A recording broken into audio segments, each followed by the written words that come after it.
whatever works. Here we are. G'day punters, this is us. I'm back. Big Trev did a great job last week. Who else you have? DK, since I seen you. Just get some good men on. Oh, it was great. Everyone loved DK, and Trev, it was good in his first appearance. We'll have to get him to talk a bit louder next time. Yeah. He was a bit. No, Trev's like that. He likes to sort of hide in the grass, and he's a laid-back character. Yeah, that's the sort of character he is. DK, you still haven't quite got the real DK, but we'll get there. We'll get there on air. But two very good men. Pleasure to be back. I snuck up the Lakes entrance. Too many friends. More coin went to Europe and Asia and Queensland. But after you throw the kids into the 12-degree surf for a while, they get used to it. It's fine.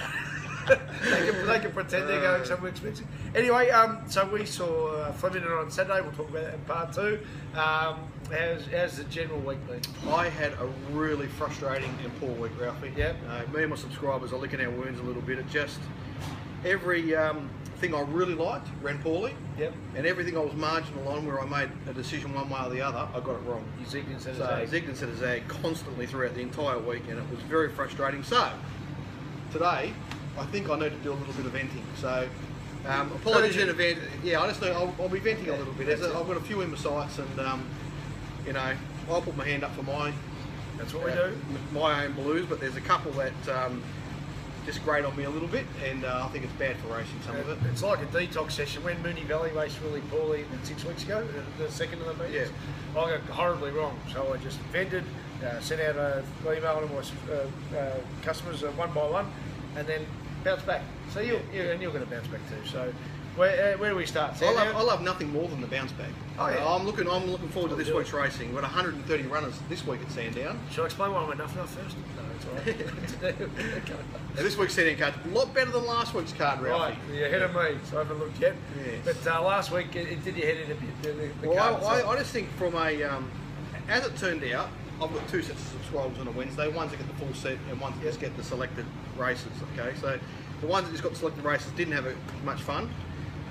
The ones that got the full set, we bounced back because I found Goldfields. You know, it's like, you know, I mean, we could talk about Goldfields for a whole episode, couldn't we? Really?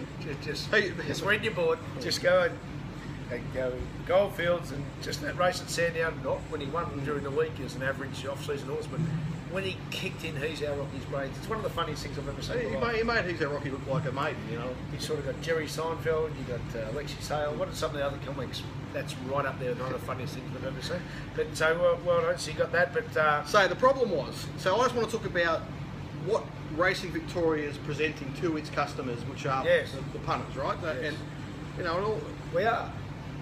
You know, of course, I'm not diminishing the place of the participants, you know, the connections and all that. Not at all. But do you think they do enough talking to themselves? Well, that's what they're doing. They talk to themselves, not to us. It can be very frustrating. So, like the first 4 races at Sandown last week, I think need some examination, and the administrators have to ask themselves: is this how we want to present ourselves at our showcase meeting on a Wednesday, the Metropolitan meeting, to our customers? Races 1 and 2, there were 5 unseen first starters. Okay, I think they went around at an average of about 150 to 1. Yeah. So there was no reason to hide them from us, but it just meant that a huge chunk of customers weren't able to bet in that race because there were horses that they had no clue about. So is that what you want? You want races where you've either got to guess or not bet. Yes. That's your choice. Then we go on to race 3. Well, I'm on Boo Radley each way. Yeah, I'm on Boo Radley, and it was unusual. It caught my eye that John Sadler had a first starter there, going straight into a 64. Yes, which was cool. So I went. It was called Brahmos. So I went looking for its jump outs, and I had a trial as well on the synthetic. Now, if you just priced it off its jump out at Caulfield, you would have marked it 100. Jumping. Yeah. You would have marked it 100 to 1. Millions, yeah. But like in the end, that's okay. Yeah. It's within the rules, and that's okay. So fair play to John Sadler and his connections. And previous jump out was good. Previous jump out showed something.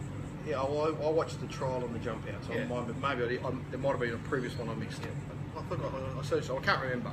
But anyway, the point is, at the end of the day, a lot of punters would have backed the other runners in that race, and so my punters will know that get my full. So I send that horse out 25 to 1. Yeah. Now, when they're taking 480 on Betfair as they go in the barriers. Yeah. I know I'm wrong. Right? Yeah. So my method is I have to protect myself with that horse and have to back it. Yeah. Which is me paying a fine, knowing I've made a mistake. Yeah. Now, I don't know if all my customers do that or not. I really, some do, some probably don't. But at the end of the day, What time do you send your stuff out? yeah, What time? Before 9 o'clock. Right. So I'm about the same. I like putting it this way to everyone: win, lose or draw. You're putting out the best information you have at 9 o'clock in the morning. Yeah. And then blend in the Dominic Byrne statement that you're going to go broke very quickly, ignoring the weight of public knowledge. Yes. Yeah. And it's there. So you weren't saying you're basing Ramos as a donkey. You're saying, oh, what you saw it was a donkey. Yeah. Well, it was going to be very hard to win a maiden, let alone a 64. Yeah. So there was form in that race. So there was the benchmark was you had to do something to win it. The point is, if there's a first starter in a race like that, particularly with strong connections like that, you've got John Sadler training, Craig Williams takes the ride, and all the money's in with 20 seconds to go, and they're still taking less than 4 to 1. There's this red sirens are going off everywhere in my little operation. Right, so, but see, I personally don't mind it for this reason, because you just touched on it. Yeah. So John Sadler books Craig Williams. Yeah. And you see that there's nothing in the trial, yet the market's telling you there's substance. Yeah, absolutely. Exactly. Then you actually can say, well, hang on, forget that trial. Yeah. So I'm sort of saying it's okay, it works for me, but that's better than nothing. Absolutely, it's. Yeah. I think there's. I don't really want to sound like I'm complaining about that, because I'm personally not. But what I'm saying is that how racing wants to present itself at its Metropolitan meeting on Wednesday, where in the first 2 races, the races are marked from a betting point of view by having unseen first starters. And then you go into race 3 and you have this obviously hidden runner, you know what I mean? So but fair play to John, it's all okay, play on there. But then you go to race 4. I was on Shoe Wears the Pants, what were you on? Yeah, well I took the early price Shoe Wears the Pants. And now the trick is, I just want to say that you've got to be a little bit cautious backing Darren Weir run a second up, which is usually the setup run. Yep. So I can be critical of myself there. Now, my opinion of what happened. So we end up with a Darren Weir trained runner that's heavily backed with Craig Williams riding. So, and the market's saying this horse is going to run well. Yeah, everything's. I think so. This is just purely speculation, right? So I'm not saying this happened. This is purely speculation on my part. I think he come into the yard. He was legged up by whoever was representing the Weir yard, and they said we do not want this horse in the front half of the field. We want it to settle beyond midfield. And Craig's like, "Are you for real?" Like he probably couldn't believe it. He's gone around to the barriers. He's been told that's how what he's got to do. He's come out of the barriers. You can almost see him, you could see him just not happy from the minute he come out of the gates. And then he's beyond a wall of horses. He knows they're going slow. They went in this race, they went almost 20 lengths slower for the first 800 metres than they did in the Goldfields race. And he's 8 lengths off the lead. Yeah. And he's behind a heap of horses. And I could just see him thinking, and then everywhere he went to look for a run, one didn't come. Yeah. So I think he's been told to ride the horse a certain way, and then he's probably thinking to himself, well, I'm not going to get suspended on this horse. I'm trying to win the premiership. There's no way I'm going to make a run when all I'm going to do is run on and run forward. So that's my reading of it. I may well be wrong, but that's how I viewed it. Well, it's interesting, because as soon as you said that, I thought, well, Craig Williams doesn't listen to anyone. Under all circumstances, right? Yeah. He does his own thing. But he's riding for the premiership. Yeah. So if he doesn't listen on this occasion, it's probably going to cost him rides in the next month. It is, yep. So in that case, he probably did. So anyway, if you watch it, it was painful I was with you, Bots, after 200, I thought, you're in the wrong spot, you're in the wrong spot, you're in the wrong spot. It was actually jammed for 1,200 metres.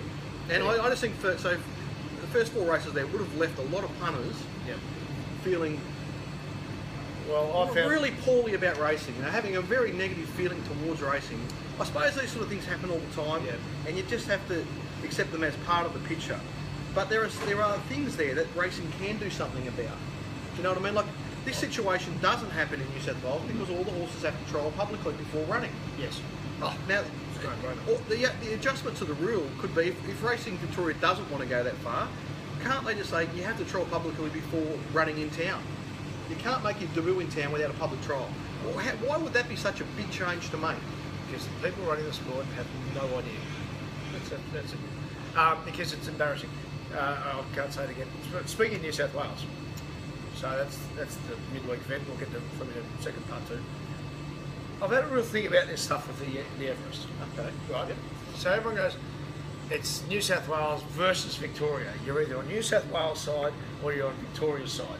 Okay. Right. New South Wales brings in a $10 million race up against Corfu Guineas Day. I'm now calling bullshit to all this over. For this reason, what's Sydney? A town of how many? Is it 5 million people? 6 million people now? Whatever it is.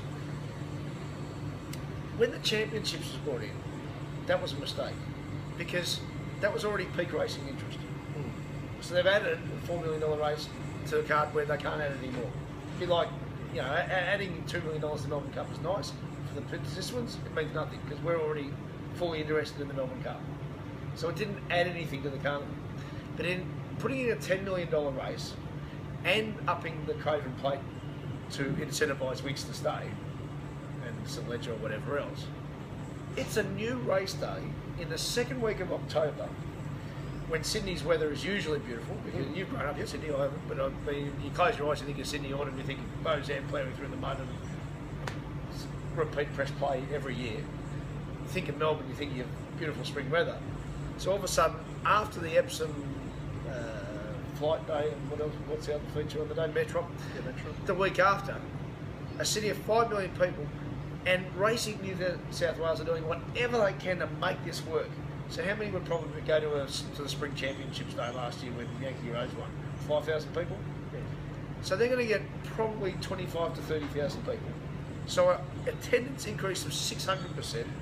They're going to have hundreds of thousands more people viewing the race, all on the eve of the Melbourne Spring Carnival. Yeah, yeah.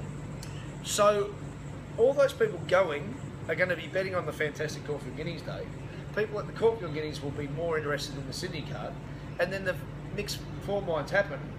Corfu Cup, Cox Plate, Melbourne Cup week, and this doesn't cost Racing Victoria a cent. So what they're doing in the biggest city in Australia, they're promoting horse racing on the doorstep of the most important 3 weeks of the Melbourne Spring Carnival. Why could that possibly be seen as a negative? Only by people with false metrics. Yeah, well, look, you've put a lot more thought into me, Ralphie, and I can't argue with you. Well, I come from a mass media background. So what I can say is that Epsom's didn't always have them races on it, but the Epsom Spring Champion and Metrop Day, since they moved it to the one day on the it's a long weekend in October in Sydney. Yep. I don't know if it is in Melbourne. I don't think it is, but because it's usually a grand final weekend as well. That Saturday was one of the best race days of the year in Sydney. Like it really, it did used to get a good crowd, a big social crowd, and a decent sort of punting crowd. But I haven't been to it for years, and it seems to have lost its way completely. So, and it was a great day down here too when it was with the Terminal Stakes. Yeah, because every 20 minutes you had a good race in Melbourne, Sydney, Melbourne, Sydney.